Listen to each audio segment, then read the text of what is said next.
Welcome to Seasoned Wisdom, and thank you for being here today. Life is full of changes, and as we age, we face new challenges and unexpected transformations. For many, moving into a nursing home seems like the right step, perhaps even a temporary one, offering rest, care, and a place to rely on others. But what happens when that transition becomes more permanent than anticipated? What happens when independence is lost, connections fade, and the very idea of going back to your old life becomes more complicated than you imagine? Before we dive into today's discussion, I encourage you to like this video if you find the content valuable, comment your thoughts or share your experiences with us, and subscribe to the channel for more insightful content like this. Your support truly helps me continue making videos that bring value and awareness to important aspects of aging and life transitions. Plus, it helps us build a community of wisdom and understanding. Now let's take a moment to reflect on what happens when we lose control over even the smallest decisions, like when to wake up or when to take a walk, and how that shifts the very core of our identity. And most importantly, we'll talk about how to navigate these changes with grace and resilience. Let's get started. 1. Losing independence. One of the most jarring realizations I had after moving into the nursing home was the loss of my independence. At home, I was in control of my life. I decided when to wake up, what to eat, and when I wanted to take a walk. The simple joys of making those decisions myself gave me a sense of ownership over my life. But in the nursing home, that control was stripped away. I was told when to wake up, when to eat, and when to go to bed. Even the most mundane tasks, like deciding what to wear or when to have a cup of coffee, became choices that were no longer in my hands. I remember one afternoon, early in my time at the nursing home, when I asked if I could go for a walk. I was told I would have to wait for someone to be available to help me, and I ended up sitting there, waiting for hours. The frustration I felt was profound. It wasn't just about needing help, but about the realization that I no longer had control over my own time. This loss of autonomy had an emotional toll. It made me question who I was without the ability to make my own choices. This feeling of helplessness reminded me of an elderly woman named Margie I met during my stay. Margie, who had been fiercely independent in her younger years, was the type of person who thrived on structure, making decisions on her own terms. But when she moved into the nursing home, she struggled with the change. One day she tried to go to the dining room earlier than the scheduled mealtime because she felt hungry, but was told she would have to wait until the designated time. She didn't understand why such a simple request couldn't be granted, and it left her feeling frustrated, powerless, and out of place. It was small moments like this, things that would have been insignificant at home, that made her feel like she was losing a part of herself. In hindsight, I realized how much I had taken my independence for granted. The small freedoms that seemed insignificant, like choosing when to go for a walk or deciding what to have for dinner, are actually the things that give life its color and vibrancy. Losing these little things makes you feel like a cog in a machine, where everything is dictated for you, and you're no longer the one in charge. Take, for instance, something as simple as getting up in the morning. At home, I would wake up when I felt rested, stretch for a moment, and begin my day. In the nursing home, however, the lights were turned on at a specific time, regardless of whether I was ready to wake up or not. The nurses would come in to check on me and start their daily routine, and I had little control over when or how things began. It wasn't just the physical act of waking up, it was the fact that someone else had set the pace for my day. The emotional toll this took on me was significant. It wasn't just about the physical task being done for me, it was about the loss of control over my own life. At home, I felt like I had a purpose because I had the power to make decisions. But now I felt like I was just another resident being managed.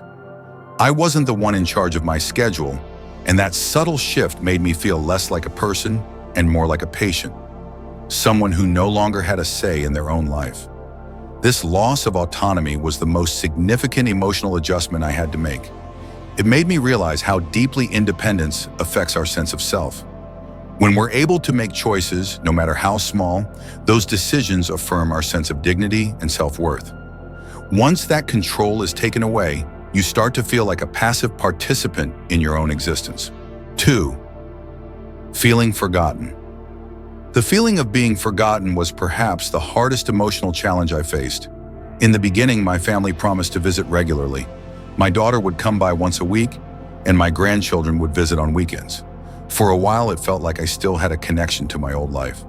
I looked forward to these visits, seeing their familiar faces and hearing about their lives. It kept me grounded and reminded me that I was still a part of their world. But as time went on, those visits became less frequent.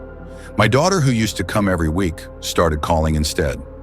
My grandchildren got busy with school and social lives, and slowly the visits became fewer and fewer.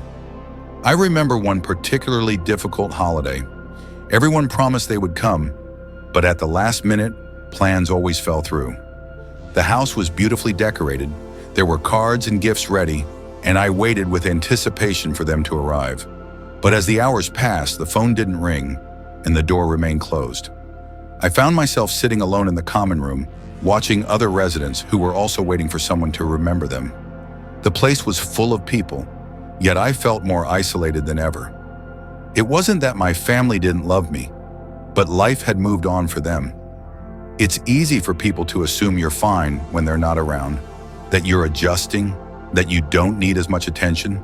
They think that since you're in a nursing home, you're being well taken care of and that everything is okay.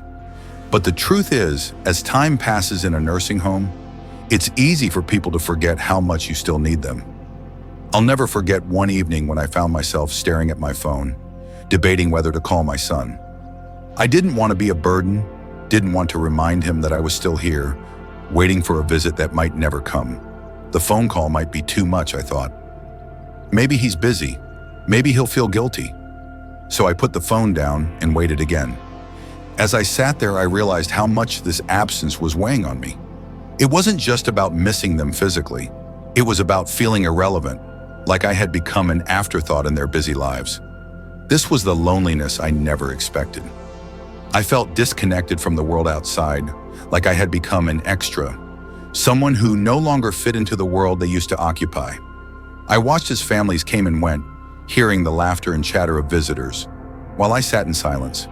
The people who used to be my world, who I thought I would always be a part of, now seemed distant. The days felt long, and I spent most of them hoping for a call, a visit, just a reminder that I was still important to someone. It reminded me of another resident, Barbara, who had been in the nursing home for a few months before I arrived. She shared how, in the beginning, her son had visited often. He would bring her favorite snacks and sit with her for hours.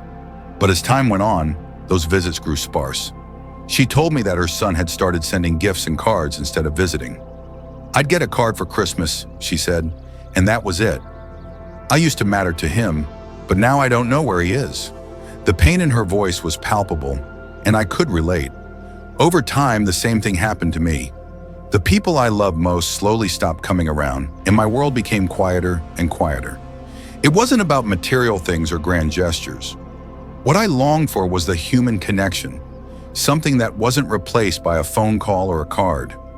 I wanted to feel seen, to feel like I still mattered in the lives of the people I loved. But as time passed, it became easier for them to think I was doing fine, to assume that I didn't need much.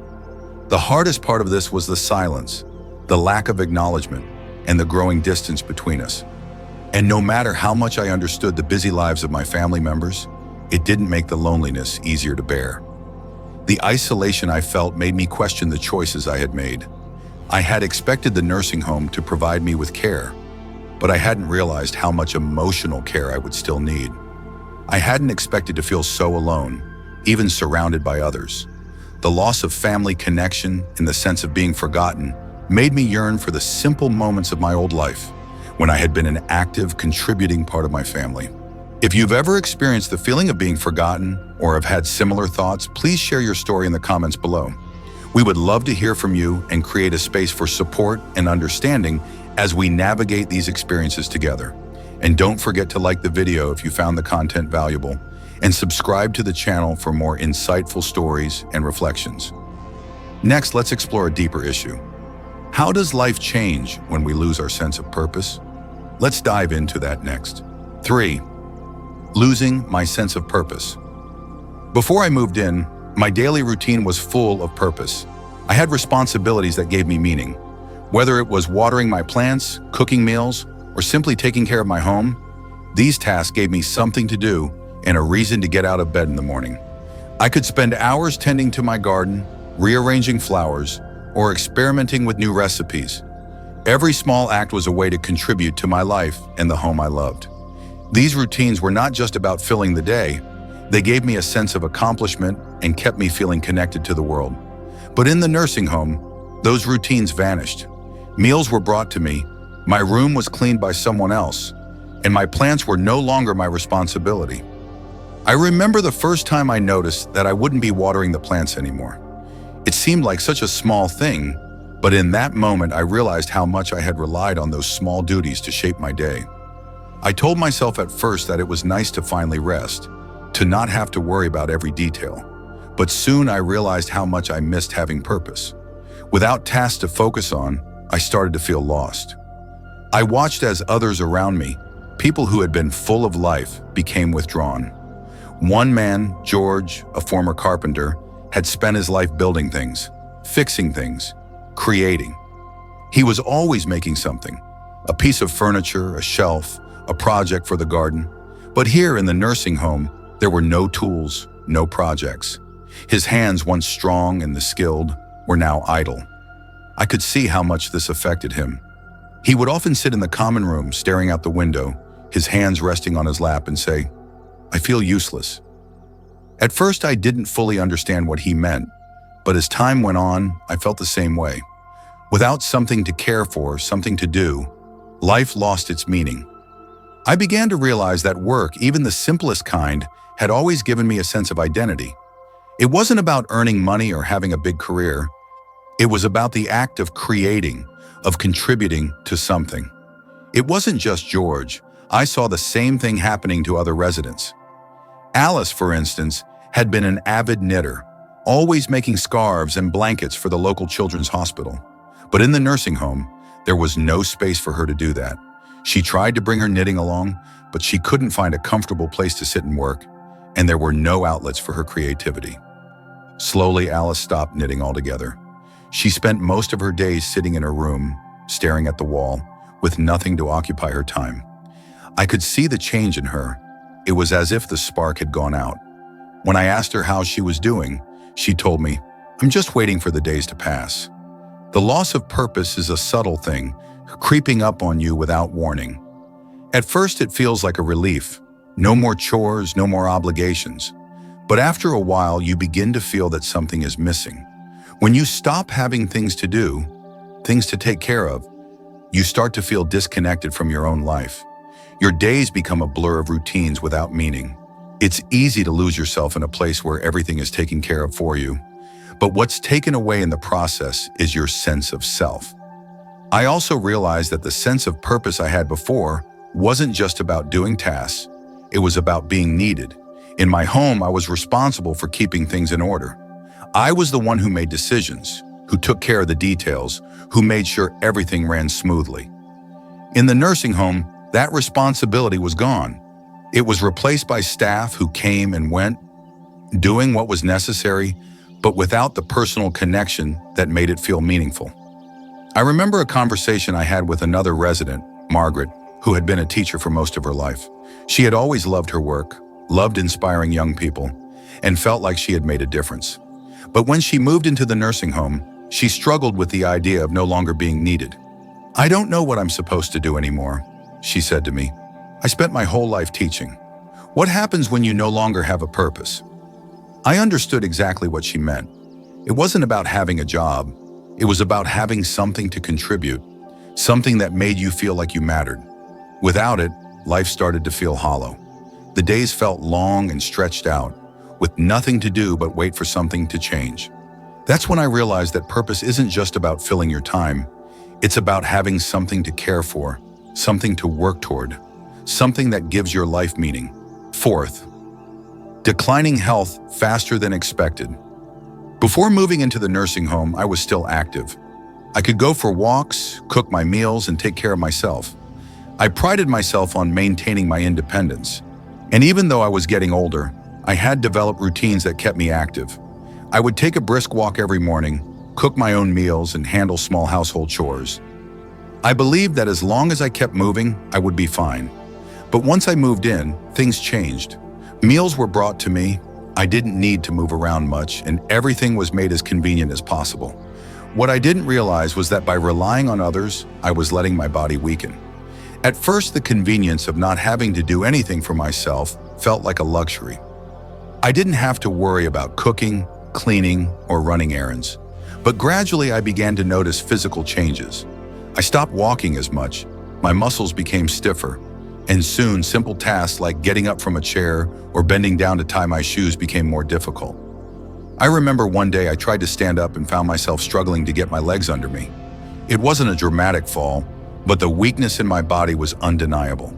The physical decline was gradual but swift in its own way. I wasn't aware of how quickly my body was deteriorating until the simple acts of daily life started to feel challenging. I saw it happen to others too. People who had once been independent suddenly found themselves using walkers or wheelchairs. Alice, a woman in her 80s, was determined to keep walking. When she first arrived, she would tell anyone who would listen that she wasn't going to let her age stop her. "I'm not going to slow down," she said firmly.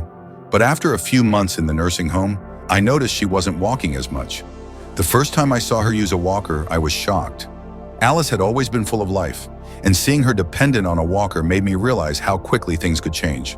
Soon she was using a wheelchair, unable to move around without assistance. It wasn't just the physical decline, it was the emotional toll of realizing that the more you rely on others, the less you're able to do for yourself. I remember another resident, Henry, who had been a marathon runner in his younger years. He used to tell stories about running long distances and how he had always taken care of his health.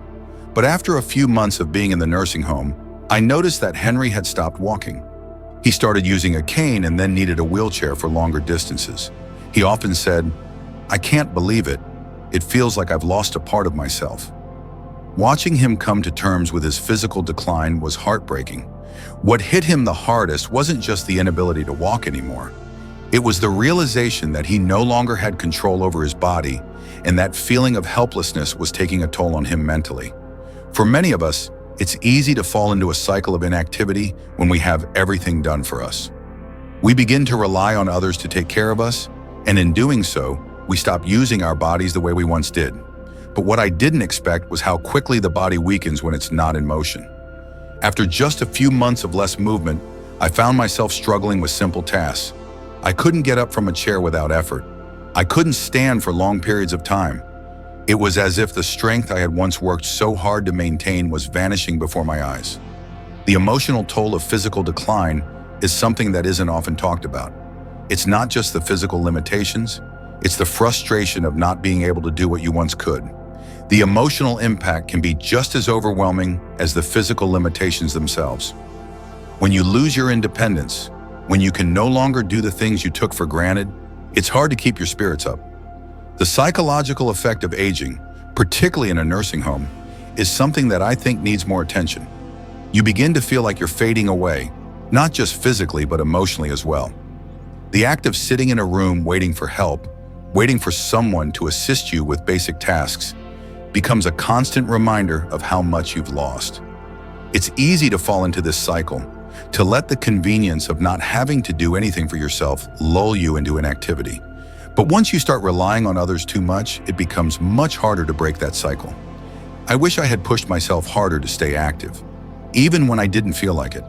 I wish I had made the effort to get up and walk, even if I didn't feel like it. Because once you stop moving, getting back up is harder than you think.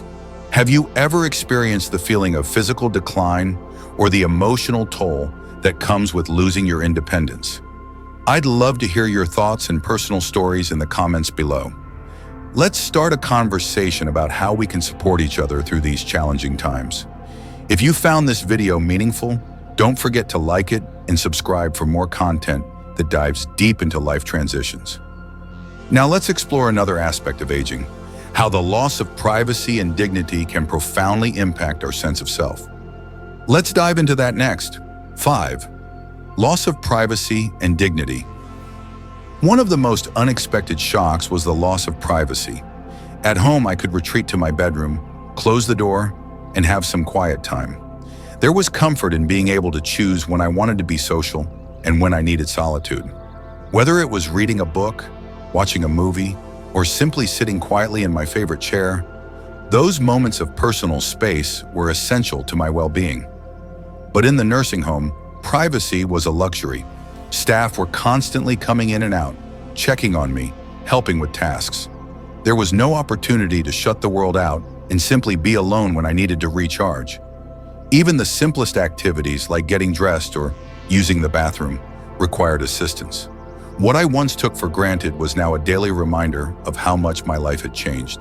It wasn't just about needing help, it was about losing a part of myself, a part of my dignity. I struggled with the idea of having to ask for help with things I had always done on my own. For instance, I remember the first time I had to ask someone to help me get dressed. It felt like a violation of my independence. At home, I had dressed myself without even thinking about it. It was such a simple thing, but it made me feel helpless and exposed. There was something deeply uncomfortable about having someone else help with personal tasks that I had always done for myself. The emotional toll wasn't just the physical assistance, it was the overwhelming feeling that I had lost control of even the most intimate aspects of my life. I wasn't just asking for help, I was acknowledging that I couldn't do it alone anymore, and that was a humbling experience. A good example of this loss of dignity is my experience with bathing. At home, I had always prided myself on being able to shower alone, to take care of my body without assistance. But in the nursing home, showering was something that required coordination with the staff. I would have to wait for someone to be available, and then they would come into the bathroom to help me. I found myself feeling vulnerable and stripped of the privacy I had once had. It's hard to describe how it feels to lose this basic sense of autonomy. What I didn't realize at the time was that these small invasions of my privacy were slowly eroding my sense of self. I had been a self-sufficient person my whole life, and now it seemed like even my most private moments were no longer mine to control. I remember one day, I was sitting in the common room, waiting for the staff to help me get ready for bed. A fellow resident, who was in her 90s, told me, "I don't know how you do it. I can't stand having people help me with things like that." She was a proud woman, once a teacher, and now in a similar situation. She had always been independent too, and the loss of that autonomy weighed heavily on her. She told me how hard it was to ask for help with something as personal as going to the bathroom or getting dressed. I could see the frustration in her eyes, the same frustration I felt when I had to rely on others for tasks that were once second nature to me. She spoke about how it made her feel less human, as though she had lost her identity in the process. This sense of vulnerability was a struggle I hadn't expected. It wasn't just the act of needing help, it was the emotional toll of becoming dependent on others for something as basic as getting dressed. It made me feel exposed and, in some ways, invisible. At home, I had control over when I needed help and how much I wanted to ask for it. In the nursing home, that control was taken away from me, and I was left to navigate a new reality where I was constantly reminded of my limitations. I also started to feel like I was being treated more like a patient than a person. The staff were kind, but it was clear that they had a job to do, and I was one of many people they were responsible for.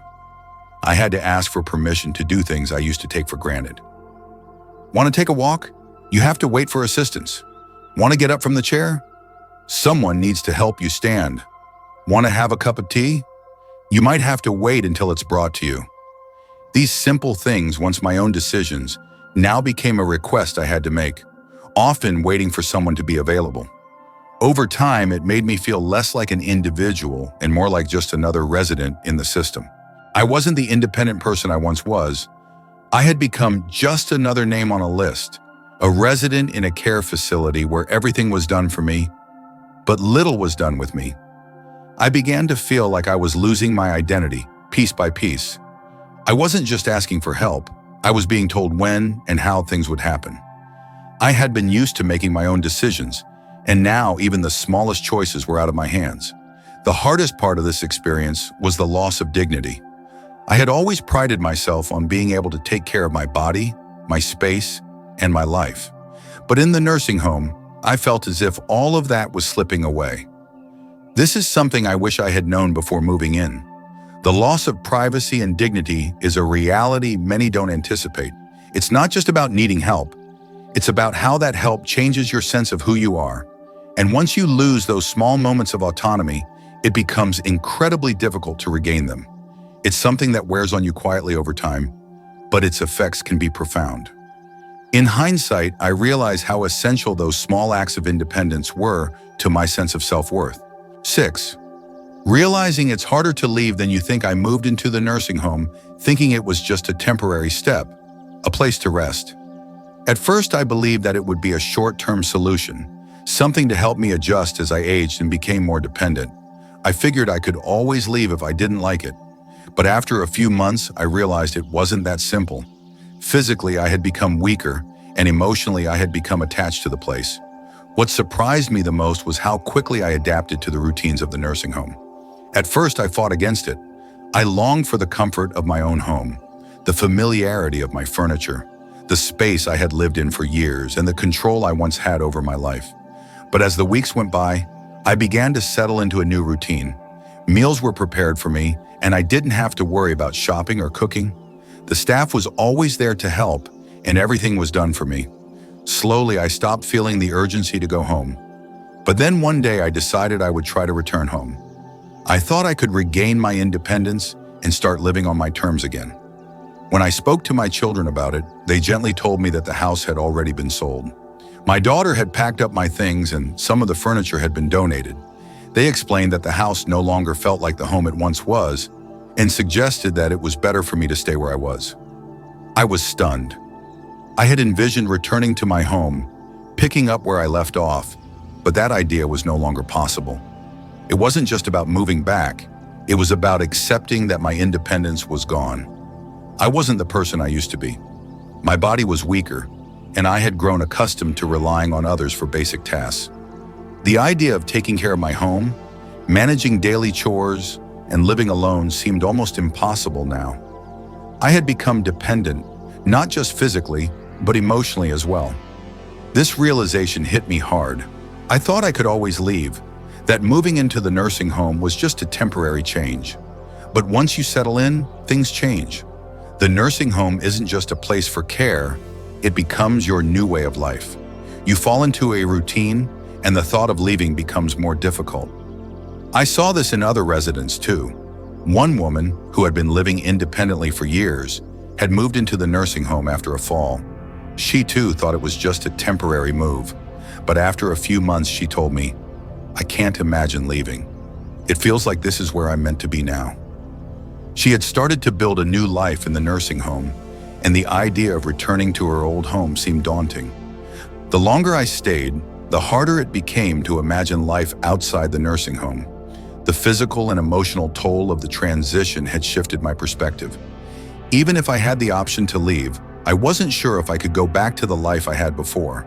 The home I had known and loved was no longer the same. My independence had been replaced with dependence on others. And while I still longed for my old life, I realized I had adapted to this new one in ways I hadn't expected. Looking back, I understand now that moving into a nursing home isn't just a decision about care. It's a decision about your entire way of life. It's easy to think you can always leave, but once you settle in, the barriers to leaving, whether physical, emotional, or financial, become harder to overcome. A friend of mine, Mary, had moved into the nursing home after a stroke, thinking she would only stay temporarily while she recovered. But a year later, she told me, "I didn't realize how much I would depend on this place. I never thought I would feel so comfortable here. But now, leaving feels impossible." In her case, it wasn't just the physical decline, it was the emotional security the nursing home provided. She no longer had to worry about daily tasks, and the structure of the nursing home gave her a sense of stability.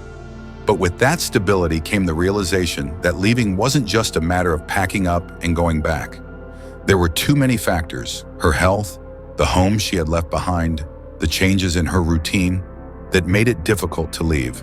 The longer you stay, the more you settle into this new life. It becomes your reality, and the outside world starts to feel distant. I didn't expect to feel so emotionally tied to the nursing home, and it wasn't until I tried to leave that I realized how much harder it would be than I had anticipated. In many ways, it's like a slow transition. At first, it feels like you're just trying it out, just adjusting. But over time, you begin to accept it as your new normal. And when that happens, leaving doesn't seem as easy as it once did. The physical, emotional, and psychological factors at play make it more difficult to break free from that routine.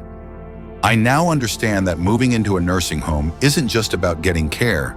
It's about accepting that your life is going to change in ways you may not be ready for, and that change may make it harder to go back to the life you once had. As we come to the end of today's video, I want to thank you for spending this time with me and reflecting on some of the emotional and physical challenges that come with moving into a nursing home. It's important to have these conversations because, while the experience is often not talked about enough, it shapes so much of our later years. If you found this video valuable, please like it to show your support. Comment below if you have similar experiences or insights to share. I'd love to hear your thoughts and start a meaningful conversation. And don't forget to subscribe to the channel for more content that dives deep into aging, resilience, and life transitions. Your support helps me continue creating content that inspires, informs, and empowers our community. Remember, the changes we face as we age aren't just physical, they're deeply emotional too. But by understanding these challenges, we can better navigate them and find ways to stay connected, purposeful, and fulfilled, no matter what stage of life we're in. Thank you again for being here today, and I look forward to seeing you in the next video.